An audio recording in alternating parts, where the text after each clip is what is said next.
Shalom saudara. Baik saudara, hari ini saya akan jelaskan sedikit tentang tema. Kita ngucapin dulu selamat Happy New Year ya, kita baru pertama kali loh.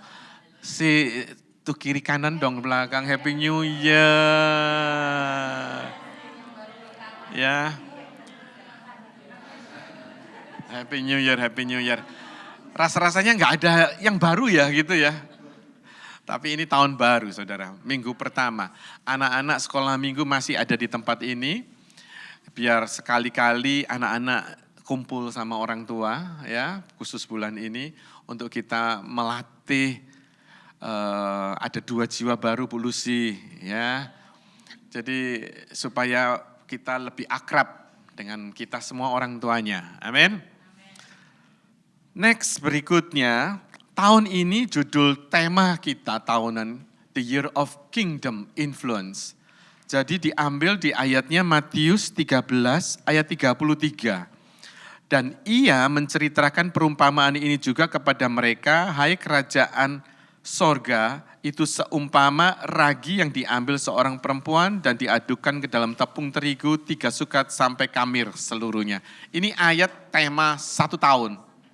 Jadi tema ini saudara nancep, yaitu tahun apa? Tahun Kingdom Influence.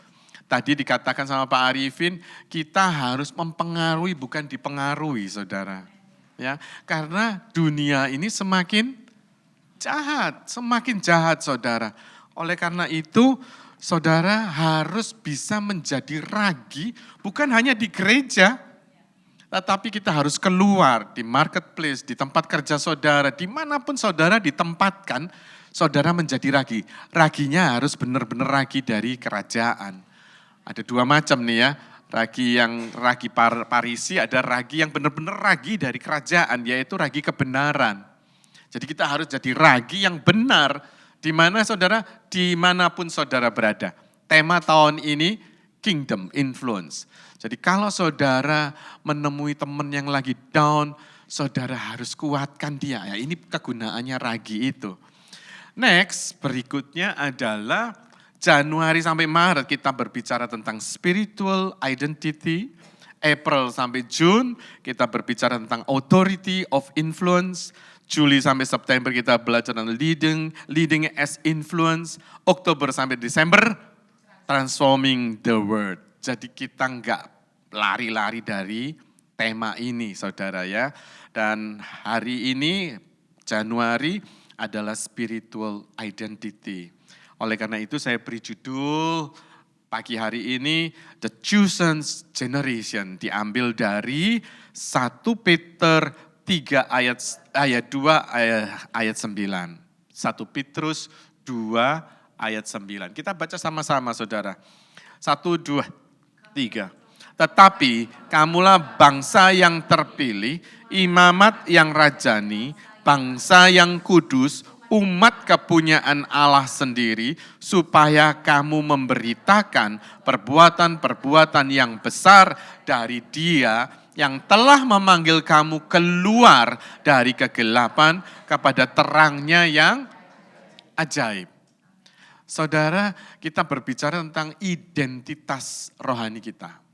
Saudara harus tahu benar bahwa saudara ini yang sudah dari gelap, saya sering kasih contoh, saya dari sini dulu kehidupannya, dipanggil Tuhan, saya kasih garis merah, telah memanggil Santoso, memanggil sebut nama saudara, keluar dari kegelapan kepada apa?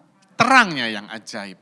Berarti saudara ini you are called to shine. Identitas kita bukan di dalam kegelapan lagi. Saudara harus tahu identitasmu sudah diambil dari gelap, dibawa kepada terang. Sekarang posisi kita di gelap apa di terang saudara? Terang. Maka dari itu saudara harus bersinar. Persis kayak anak-anak TK ya saudara ya. Memang sekolah minggu itu menyenangkan. Saya dulu pelayanan dari sekolah minggu awalnya. Dari situ saya bertekad dari hati saya Saya dari keluarga yang broken, saya mau ngajarin anak-anak ini supaya tidak pecah hatinya gitu ya. Saat gelombang badai itu melanda. Cerita sedikit sekolah minggu, saya punya anak sekolah minggu dulu namanya T ya, enggak usah sebut namanya. Anak-anak Kristo gitu. Tiba-tiba datang, Kak Son gitu. Kenapa kamu nangis? Iya, enggak sebelum. Kak San, kenapa kamu nangis? Oh, Kak San, papaku digondol wewe katanya. Anak kecil loh saudara, anak kecil itu sudah broken heart. Gara-gara ulah orang tuanya saudara. Dan itu saya, oh my gosh gitu ya. Jadi saya dari situ saya ingin membantu anak-anak itu supaya lebih kuat. Dan saya mengharapkan orang tuanya itu tidak melukai hati anak-anak. Sampai sekarang pun saya menjadi orang tua, saya mencoba untuk tidak melukai hatinya. Tapi masih sakitnya di sini katanya anak saya. Kalau saya lagi ngasih tahu keras, wah gitu saudara. Tapi itulah risiko orang tua. Next, jadi kalau kehidupan kita sudah di dalam terang saudara, saya percaya kita harus bersinar. Buktikan hidupmu itu bersinar. Gimana caranya? Ya, kelihatan nanti buahnya. Orang di sekitarmu akan ngerasain terang itu. Orang di sekitarmu akan melihat terang itu. Lupa saya masih ada dikhianati, saya masih ada disolimi, saya masih ada disakitin. Enggak apa-apa, untuk terang itu bersinar, bercahaya, itu kadang orang enggak bisa terima saudara tentang kebenaran. Ya, ini resiko. Tahun ini benar-benar sinar saudara itu bisa mempengaruhi di sekitarmu. Baik itu di keluargamu, di tempat kerjamu, di tempat studimu, harus terbukti sinar itu ada. Karena selama ini sinar itu kita masukin di bawah dalam bantal. Kalau memang senter gitu ya, senternya ditaruh dalam bantal. Tidak kelihatan saudara. Karena malu, mau mengakui Kristen aja malu. Atau mungkin kalau saudara mengakui Kristen, saudara akan ditolak. Apalagi saudara memberitakan kabar sukacita tentang kebenaran, risikonya saudara akan dicibirkan. Saudara tahu bahwa terang itu tidak bisa ditutup-tutupi. Oleh karena itu tahun ini benar-benar saudara harus bercahaya. Karena itu panggilan saudara dan saya. Dipanggil untuk bersinar. You are called to shine. Ya, jadi saya percaya di Matius 5 ayat 16 ini dikatakan gini. Demikianlah hendaknya terangmu bercahaya di depan orang, supaya mereka melihat perbuatanmu yang baik dan memuliakan Bapakmu yang di sorga. Sekali lagi, cahaya itu harus nyata. Kalau cahaya itu enggak nyata, sekarang banyak orang yang ngomongnya di sini tahu, di sininya tempe gitu saudara. Karena takut. Harusnya aman-aman maunya, aman-aman. Gak bisa saudara, anak Tuhan gak bisa abu-abu. Anak Tuhan harus hitam ya hitam, putih-putih. Harus berani katakan kebenaran. Memang sekali lagi ada risiko, ditolak. Tapi itulah kebenaran.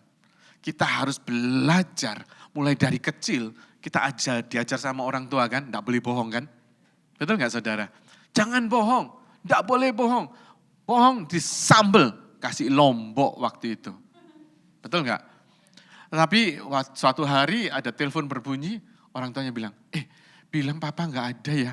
Nah, papanya ngajarin bohong sekarang gitu saudara. Tapi anak-anak sekarang sudah mulai melihat kenyataan yang benar yang mana. Sekarang anak-anak tidak seperti anak-anak yang dulu, betul nggak saudara? Sekarang bisa argue mereka. Kenapa dad kamu kayak gini? Kenapa mami kamu seperti ini? Terus argue, why? Karena mereka memang benar-benar diciptakan, dipanggil dari gelap kepada terang saudara. Ya, cuman kita yang orang tua kadang membohongin, memanipulasi. Sehingga supaya anak-anak itu Nggak usah lah, nggak usah. Tapi kita salah, harus mengajar tentang kebenaran. Nggak boleh ya nggak boleh saudara ya. Kenapa dikasih reasonnya? Sehingga anak-anak ini mulai bertumbuh akan seperti Kristus. Seperti terang itu sendiri, yaitu siapa? Yesus Kristus. Di 2 Timotius 1 ayat 9 dikatakan gini saudara. Dialah yang menyelamatkan kita dan memanggil kita dengan panggilan kudus. Bukan berdasarkan perbuatan kita, melainkan berdasarkan maksud dan kasih karunia-Nya sendiri yang telah dikaruniakan kepada kita dalam Kristus Yesus sebelum permulaan zaman. Berarti kita sudah tahu ini ya, dipanggil Tuhan, dipilih Tuhan, menjadi generasi yang terpilih ini. Ya, saudara dan saya di tempat ini adalah generasi yang sudah pilihan. Banyak anak-anak Tuhan yang nggak dipilih. Banyak saudara. Tapi kita adalah bilangan anak-anak Tuhan yang sudah dipilih, yang sudah diangkat dari gelap dan dibawa kepada terang. Di sini firman Tuhan mengatakan, kita dan memanggil kita dengan panggilan apa? Kudus. Saudara dan saya sudah dikuduskan oleh Tuhan. Cuman waktu kita sudah masuk di dalam bilangan kudus ini tadi, daging kita masih melakukan hal ego kita, kedagingan kita, kejelekan kita, betul enggak? Tapi kita harus tahu bahwa aku ini kudus loh. Saudara harus sadar bahwa apa yang saudara lakukan ini, terang yang saudara sudah miliki itu, saudara tahu itu enggak jadi contoh. Gelap. Ya kita harus apa saudara? Harus bertobat. Harus benar-benar kita ngerti bahwa identitasmu adalah kudus. Tadi identitas kita adalah generasi yang sudah dipilih. Kamulah bangsa terpilih. Aku anak pilihan. Identitas kita beda saudara. Di akhir zaman nanti Tuhan datang, betul? Tuhan datang, Tuhan akan membedakan mana yang gandum, mana yang ilalang, mana yang kambing, mana yang domba. Identitas kita ini yang mana? Nah sekarang saudara tahu bahwa identitasku anak terang. Kalau aku anak terang, aku melakukan hal yang gelap, berarti itu bukan tugasku. Enggak benar. Aku harus berubah. Aku identitasnya apa? Holy, kudus. Tadi ada lagunya kudus-kudus gitu ya. Holy-holy tadi ya. Nah kalau waktu saudara nyanyikan holy itu tadi, saudara harus mengatakan dalam, yes I am holy. Sekalipun saudara saat ini tadi pagi misalnya melakukan dosa. Saudara minta ampun Tuhan, aku sadar saat ini. Nanti perjamuan juga. Tuhan aku sadar, aku gak boleh melakukan itu. Itu gak holy. Saudara datang langsung kepada Tuhan. Bilang sama Tuhan bahwa aku mau identitasku sebagai anak terang. Identitasku seperti Tuhan kudus adanya. Karena saudara dipanggil kudus ini tadi bukan berdasarkan perbuatan kita. Tuhan tahu perbuatan kita berdosa, betul enggak? Ini dikatakan gini loh, bukan berdasarkan perbuatan kita, melainkan berdasarkan maksud dan kasih karunia-Nya sendiri. Berarti Tuhan memanggil saya, menarik saya dari gelap kepada terang, bukan karena saya ini baik. Enggak, saya ini berdosa. Tidak ada orang yang benar katanya di Roma. Ya Paulus nulis. Maka dari itu, karena Tuhan sendiri yang menjadikan saya jadi terang. Karena Tuhan sendiri yang memanggil saya, jadi apa? Kudus. Tapi saya karena di dalam kekudusan ini kok ini enggak boleh ya, itu enggak boleh ya. Betul enggak saudara? Aku enakan di sinilah, bebas. Mau ini kayak, mau itu kayak, mau itu kayak. Padahal saudara, kalau saudara sadar, saudara di tempat ini, saudara itu terbelenggu dengan keduniawian itu tadi. Saudara diikat, di boundaries dalam pikiran saudara tentang pornografi tadi. Sedangkan sama Tuhan diangkat loh, dibawa ke sini di dalam lingkungan kekudusan, dibersihkan, diberikan terang. Kita nggak mau, karena ini nggak enak. Karena ini nggak sesuai dengan dagingku. Betul saudara, karena daging kita ini maunya yang nikmat. Di sini saya mau senengnya yang itu tadi, yang hura-hura tadi. Ya, kita katakan hura-hura aja. Yang mau obat-obatan lah, yang mau narkoba lah, yang mau apa saja di dalam kegelapan. Padahal kita sudah diangkat dari gelap kepada terang sekarang. Nah, saat kita diterang, kebiasaan yang dulu sering menghantui kita. Ayo balik. Lingkungan kita mempengaruhi kita. Begitu lingkungan kita mempengaruhi kita, kita akan terseret di dalam pengaruh ini. Makanya tahun ini, tahun kingdom influence. Harusnya terang yang ada padamu itu lebih mempengaruhi dirimu untuk hidup terang di sini. Kudus yang ada di dalam dirimu itu harus mempengaruhi kehidupanmu untuk hidup kudus di sini. Are you with me? Yes. Jadi enggak susah kan? Gampang saudara firman-Nya hari ini. Bahwa saudara dan saya sadar engkau adalah identitasnya anak terang. Orang kudus. That's it. Jadi kalau sesuatu di dalam pikiranmu yang tidak kudus, itu bukan dari Roh Kudus. Gimana caranya ya? Loh, saudara akan tahu. Waktu saudara berpikiran yang neko-neko, ada sejahtera enggak di dalam hatimu? Apakah itu sesuai dengan firman Tuhan? Misalnya nih, aku disakiti loh sama orang itu. Kok enak tenan ya? Aku mau bales dia. Nah, kan inget toh, kalau kita hidup di terang, kita dipanggil jadi kudus, kalau engkau ditampar pipi kirimu, berikanlah pipi kananmu. Nah, terus ada lagi, kok enak ya, tak balas. Pembalasan adalah hakku, kata Tuhan. Jadi kita nggak bisa ngapa-ngapain saudara. Kalau pikiran ini sudah mulai mereka-reka untuk mencelakai orang, itu bukan dari kekudusan. Itu bukan terang. Ya saudara harus lepaskan. Saudara berdoa dalam nama Yesus, ini roh yang tidak mau mengampuni ini pergi dari diriku. Harus didoakan gitu.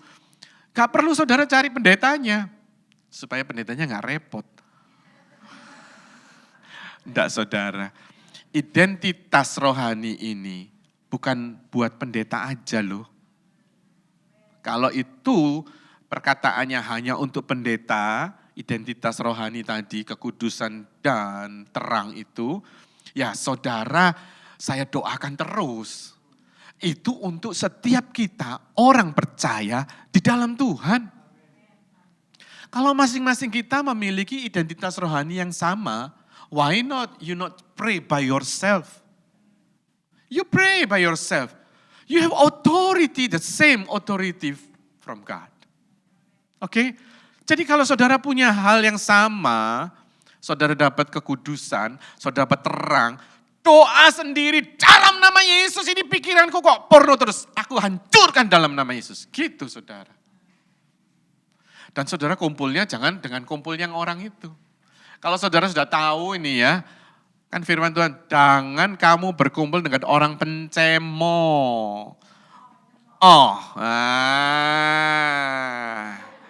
Berarti saudara tangkap. Sudah dikatakan jangan kumpul sama orang yang pencemo. Masih aja arisan sama dia juga saudara. Kalau saudara sudah arisan sama orang pencemo, Ya saudara pasti ngomongnya ya tentang oh tadi. Oh, itu. Jadi saudara akan kumpul terus saudara, nggak bisa keluar. Betul nggak? Saudara mau hidup kudus. Nih sadar nih ya, gua anak kudus nih gitu ya, bukan dari kudus ya. Aku orang kudus nih gitu kan. Tapi kumpulannya di dunia kegelapan, dugem. Dugem terus. Tiap malam Jumat, malam Sabtu, malam Kliwon, apa saja itu malamnya. Dugem terus. Saudara ke-influence enggak? Pasti ke-influence, pasti. 100%. Anak-anak ini terpengaruh dari teman lingkungannya. Coba saudara perhatikan anak-anak ini di sekolah berapa jam? 8 jam. 8 jam saudara, kita juga 8 jam kerja orang tuanya. Coba di rumah cuma berapa jam? Ya ini ahli psikologinya. Ya.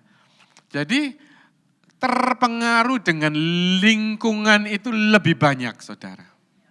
Kalau sekarang lingkungan kita enggak benar, banyak pencemooh. Oh, saudara akan terpengaruh, influence-nya ini lebih besar dunia itu daripada kingdom. Makanya sekarang saudara harus sadar bahwa identitas rohani saudara adalah kudus, adalah anak terang. Begitu saudara nyemplung di dunia pekerjaan saudara yang banyak tadi 8 jam lebih, saudara harus tahu identitasku kudus, terang dalam Tuhan.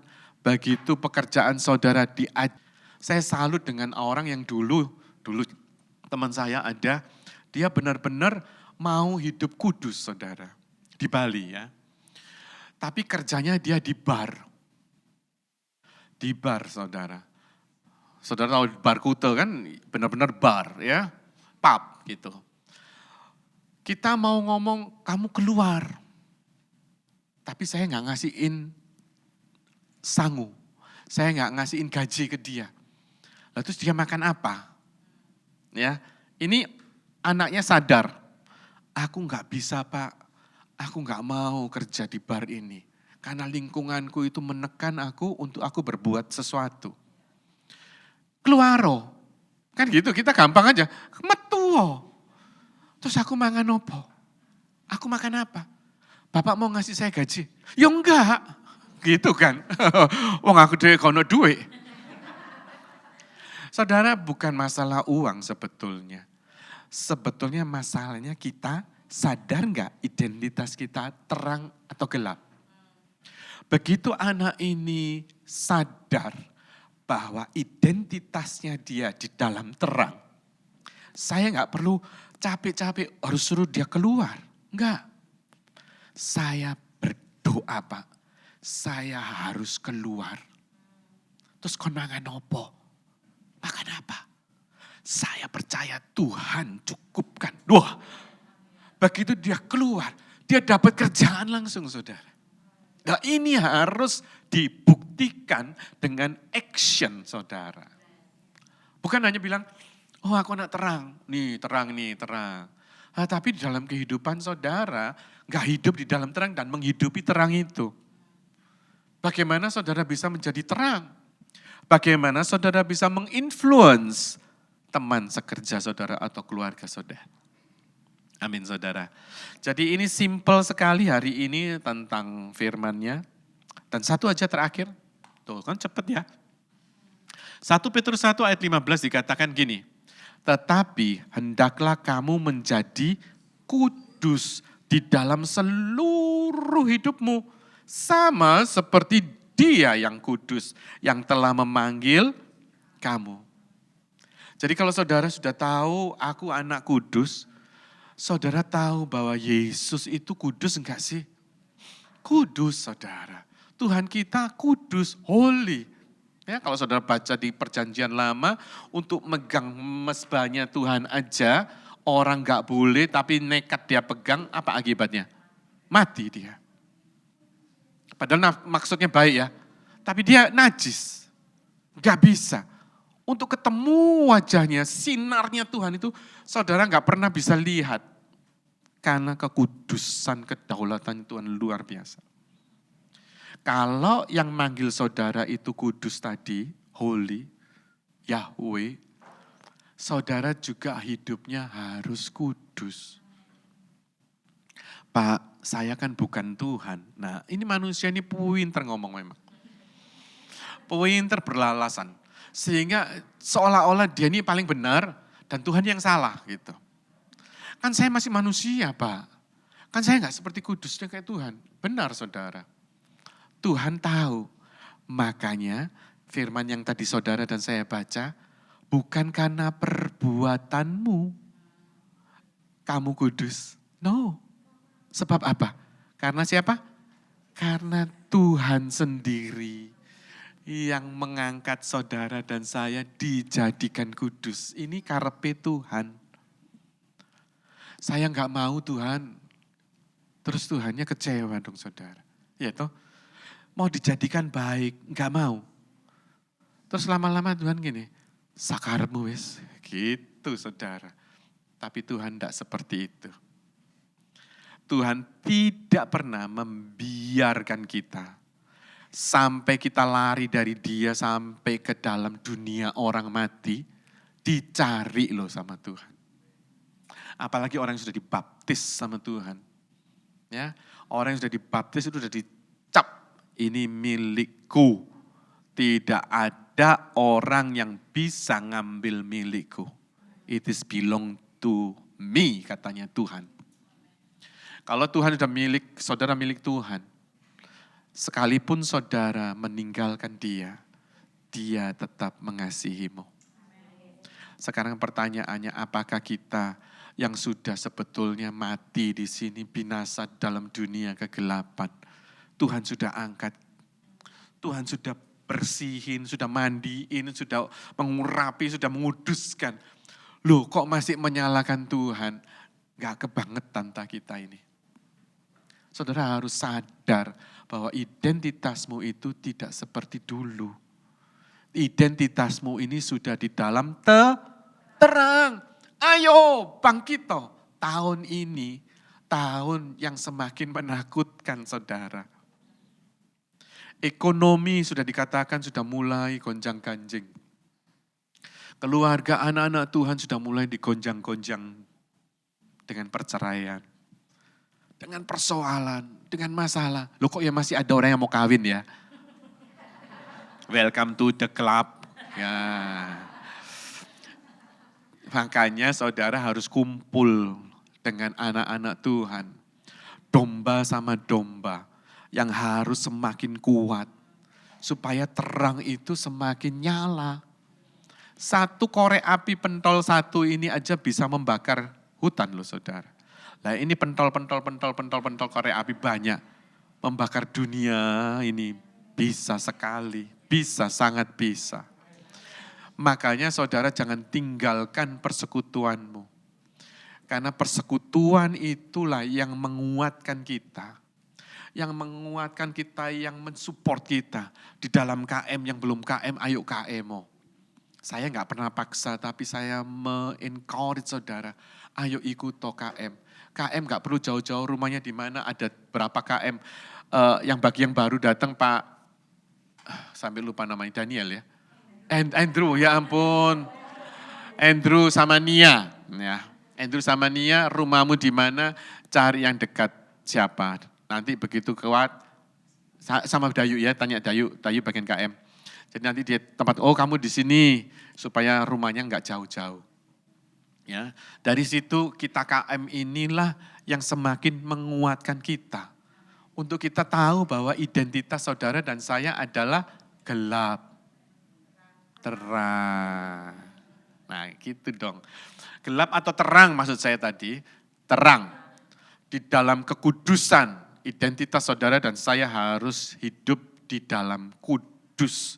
Tahun ini, kalau saudara enggak hidup kudus dan terang dalam Tuhan, saudara akan kena gampang diombang-ambingkan dengan isu-isu. Amin saudara.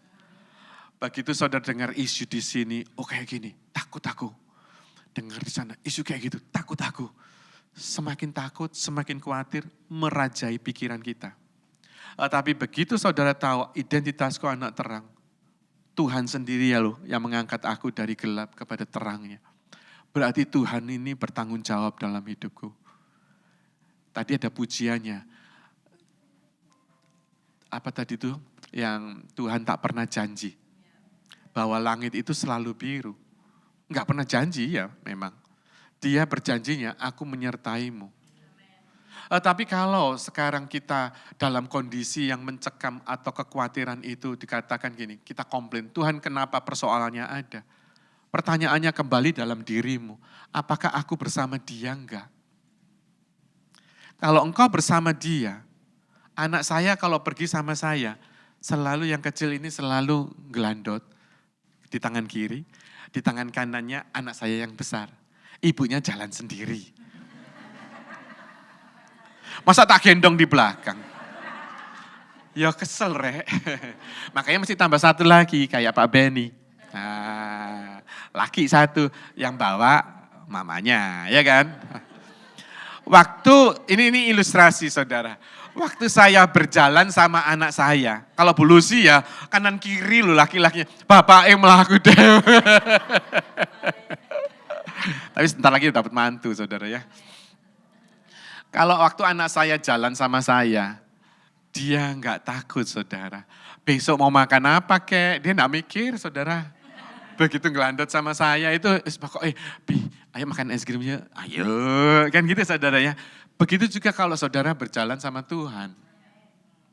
Kalau saudara ngelandot sama Tuhan, ada masalah besar, gelombang besar. Papa, itu ombak yang itu. Hai ombak tenanglah, ngono saudara. Saudara gak pernah takut, jangan pernah khawatir. Karena Tuhan itu besertamu. Tapi kalau kita yakin, yakinnya apa? Kita hidup di dalam kekudusan juga loh. Kalau saudara identitasnya gak ngerti, ya pelungang-pelungu saudara. Ya, ada masalah besar, saudara gak ngerti. Ketakutan, berlebihan sampai gak bisa tidur. Tapi begitu saudara identitas saya adalah anak terang dan anak kudus. Pak, aku ada persoalan ini. Bawa semua persoalanmu kepada Tuhan. Tuhan yang akan menolongmu. Amin.